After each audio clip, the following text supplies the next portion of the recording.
Bismillahirrahmanirrahim. Assalamualaikum warahmatullahi wabarakatuh. Selamat pagi siswa-siswi kami yang ada di seluruh Indonesia pada umumnya dan yang ada di SMK Negeri 3 Boyolangu Tulungagung pada khususnya. Hari ini saya Pak Anton Wibowo akan mengajarkan kalian melanjutkan materi kita, yaitu mengenai menggambar rencana pondasi secara manual atau istilahnya gambar manual rencana pondasi. Oke anak-anak, seperti biasa sebelum kita menggambar tentunya kita menyiapkan peralatan. Pak Anton tak lupa selalu mengingatkan kalian agar kalian tertib dalam menggunakan peralatan sesuai dengan fungsinya seperti yang telah kita pelajari. Yang pertama, dalam menggambar pada dasarnya kertas kita menggunakan A3, jangan yang tipis, A3 sekitar 70-80 gram yang kita gunakan. Kemudian pensil, anak-anak wajib menggunakan pensil mekanik. Di sini saya selalu menekankan untuk isinya kalian bisa menggunakan berbagai isi pensil yang banyak digunakan di pasaran. Tapi pada dasarnya yang mudah dan hasilnya bagus, kalian bisa menggunakan isi pensil merek Pilot 2B. Harganya sekitar 3.500 yang biasa. Kemudian yang bagus sekitar 11.000, itu kurang lebih untuk isinya.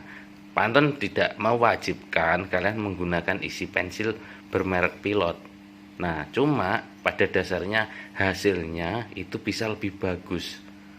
Nah, Pak Anton sendiri sudah menggunakannya, sudah zaman Pak Anton sekolah dulu dan itu terbukti. Bukan artinya Pak Anton iklan ya. Oke. Kemudian setelah pensil kita wajib menggunakan penghapus. Penghapus di sini saya umumnya menggunakan merek Staedtler. Ini Staedtler anak-anak. Kemudian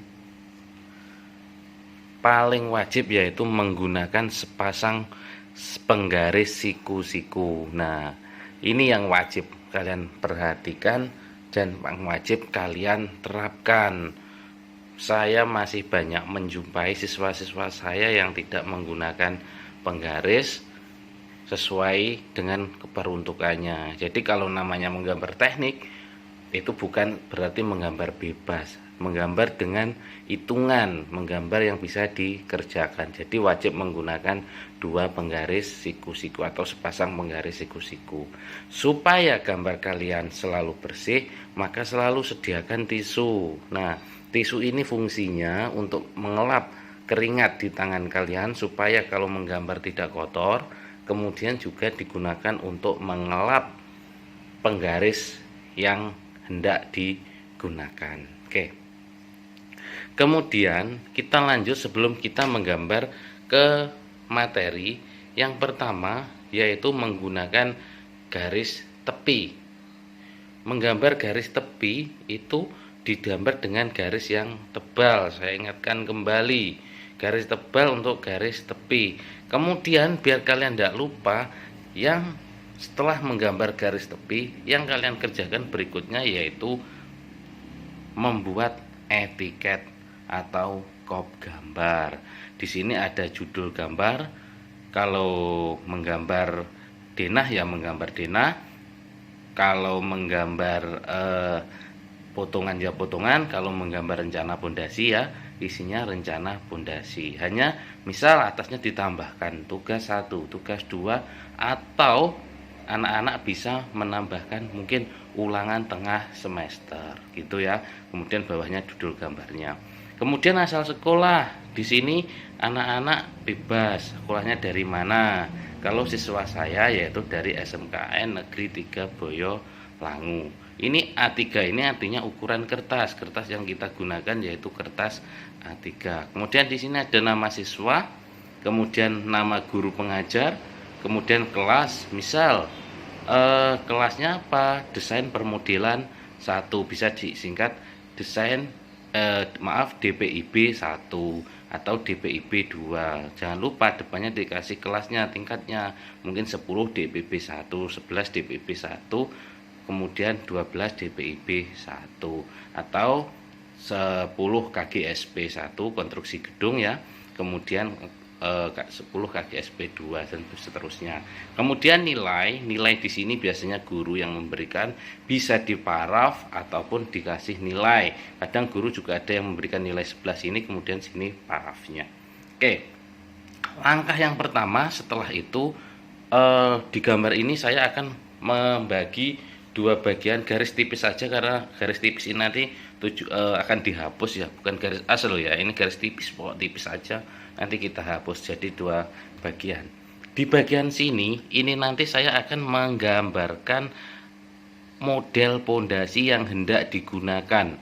Nah, kalau kalian sudah tingkatannya tinggi, kalian tahu rencana pondasi yang akan digunakan itu berdasarkan apa?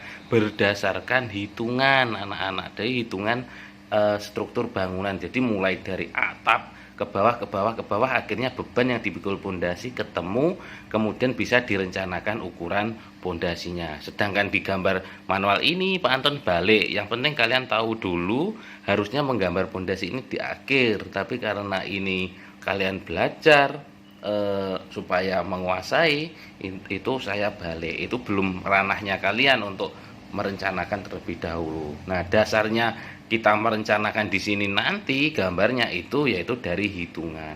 Tapi di sini saya langsung gambarkan hitungannya nanti kalau kalian sudah di perguruan tinggi. Nah, kemudian nanti baru kita bisa menggambarkan denah rencana pondasi. Oke, kita masuk ke materi. Silahkan disimak. Oke, sesuai materi yang awal tadi yang sudah Pak Anton jelaskan, maka di lokasi ini itu kita gambarkan rencana pondasi. Kemudian yang semula sebelah sini itu akan kita jadikan denah pondasi, itu karena terlalu kecil, maka skalanya kita perbesar sehingga sini masih model pondasi satunya. Karena satu rumah itu bisa jadi ada 1, 2, 3 bahkan lebih model pondasi. Itulah mengapa pentingnya kalian mendalami tentang pondasi. Nah, yang pertama di sini yaitu pondasi batu kali. Kalian di materi DKB awal-awal dulu sudah pernah saya ajarkan terkait pondasi. Nah, yang terpenting di sini yaitu kalian menentukan yang namanya skala. Pada gambar kali ini skala kita pondasinya yaitu skala 1:10.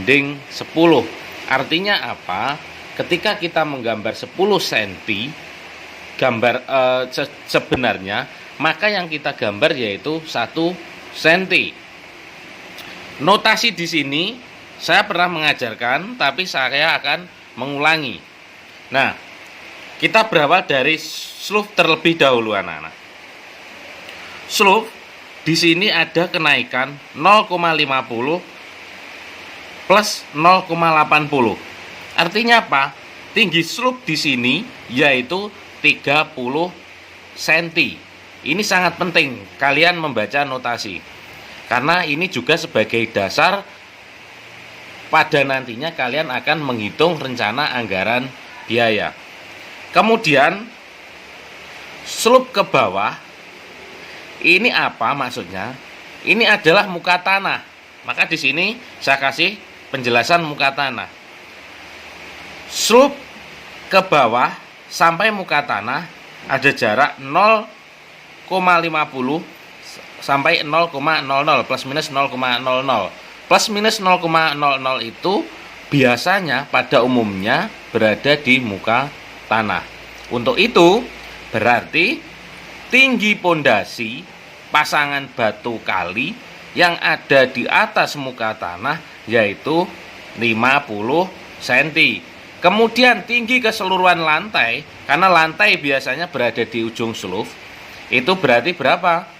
0 ke 80, artinya 80 cm. Jadi kalau kita membuat tundakan pijakan untuk naik atau tangga, itu biasanya tinggi tangga ada nilainya sekitar 20 cm untuk tingginya. Jadi kalau 80 kita nanti buat trap tangga itu ada 4 kali 2 berarti kan 8, artinya 80. Paham ya dari situ. Makanya apa? Anak-anak harus merencanakan terlebih dahulu tinggi pondasi di atas tanah itu berapa. Nah, kalau 60 berarti di bawah slope, karena slope-nya 30 tingginya, di bawah slope di atas muka tanah, maka tingginya berapa? 30 gitu. Kebetulan ini direncanakan 80, makanya dikurangi slope tinggal 50. Kemudian yang nggak kalah pentingnya, kalian akan merencanakan menghitung galian tanah. Galian tanah di sini yang perlu kalian perhatikan yaitu berapa galian tanah yang harus kalian gali. Nah, di sini muka tanah 0,00. Kemudian sampai ke bawah pondasi batu kali tadi kita rencanakan berapa galiannya. Taruhlah tanah keras untuk pondasi batu kali itu 60 cm, maka ke bawah kita gali 60 cm. Nah, 60 cm sudah cukup atau belum? Belum. Karena apa? Di sini masih ada yang namanya aan tampeng. Aan tampengnya berapa? 0,60 ke 0,75 berarti ada penurunan berapa? 15 cm. Maka tinggi aan tampeng ini 15 cm. Kemudian ada pasir uruk di bawah pondasi. Berapa tingginya pasir uruk ini, ketebalannya 0,75 ke 0,85 berarti 10 cm. Nah, paham ya untuk notasinya. Kemudian sama, kalau yang ini slope-nya tadi berapa? Slope-nya 20. Kemudian bawahnya slope pondasi atas itu 30. Kemudian yang bawah ini 80. Kemudian lebar galian 1 meter. Berarti kalau untuk menghitung rencana anggaran biaya, kalian harus menggali tanah dengan lebar 100 cm atau 1 meter dengan ketinggian atau ketebalan 85. Dari 0 ke sini 85. Ini sangat penting untuk kalian memahami terkait perencanaan dan membaca gambar. Nah, di sini yang nggak kalah pentingnya ada notasi 6D12. Artinya apa? Diameter tulangan pokok, ini tulangan pokok anak-anak, bulat-bulat ini, jumlahnya ada 6, kemudian D12. Diameter tulangannya yaitu 12 milimeter atau 1,2 cm. Simbol D ini artinya diameter. Bedanya apa dengan bagel yang disimbol dengan diameter 8? Kalau simbolnya D, maka besinya yaitu besi ulir. Tapi kalau simbolnya diameter seperti ini, berarti besinya besi polos. Nah, bagelnya di sini menggunakan besi polos diameter 8 mm. Kemudian seterusnya sudah sama, pasangan pondasi batu kali, tanah uruk, muka tanah, ans tampeng, pasir uruk. Kemudian jangan lupa pondasi batu kali skala 1:10. Nah, ini tadi pantun terlalu bawah, maka kalian jaraknya notasi ke atas ini jangan jauh-jauh supaya ini nanti pas, nggak kehabisan ruang. Yang perlu kalian perhatikan, pertama, dalam menggambar teknik, kalian betul menggambar tapi bisa dikerjakan. Makanya apa? Di sini kalian menggarisnya jangan ngawur. Simbol tanah uruk harus digaris dengan 2 penggaris siku yang sejajar jaraknya. Jangan ngawur, syukur gambar. Itu ndak betul. Kemudian di sini aan tampeng juga. Jangan ngawur, batunya ngawur. Melewati garis dan lain-lain, itu juga ndak benar. Sudah dikasih contoh. Kemudian pasir uruk, simbolnya titik-titik, harus rapi. kemudian di sini untuk tulangan bagel dan besi itu harus tebal, ada ketebalan sendiri. Dikira-kira tebelnya, jangan satu garis, ditebeli seperti gambar. Tebelnya apa beda? Enggak Pak, dengan yang diameter 12 ya jelas beda. Lawang bagelnya itu diameternya 8 sama tulangan pokoknya diameter 12 ya jelas beda, besar yang 12. Kemudian ini ada simbol titik dan segitiga kecil-kecil. Kelihatan nggak? Coba saya zoom. Nah, segitiga dan titik kecil-kecil. Ini artinya apa? Ini artinya beton bertulang. Ini yaitu cur-curan. Beton itu cur-curan. Paham ya dari situ? Nah, di sebelah kanan atas nyokop, maka gambarnya seperti ini. Sudah sangat jelas dari video. Ukuran-ukuran juga jelas. Simbol jelas. Jadi tidak ada, saya rasa tidak ada masalah di sini ya. Nah, coba bisa dilihat. Kemudian yang sebelahnya kan saya gambar. Ditunggu sebentar ya. Nah, untuk selanjutnya anak-anak, setelah kalian menggambar pondasi batu kali tadi, jenis pondasi kedua dalam denah ini yaitu pondasi footplat. Penampangnya seperti ini.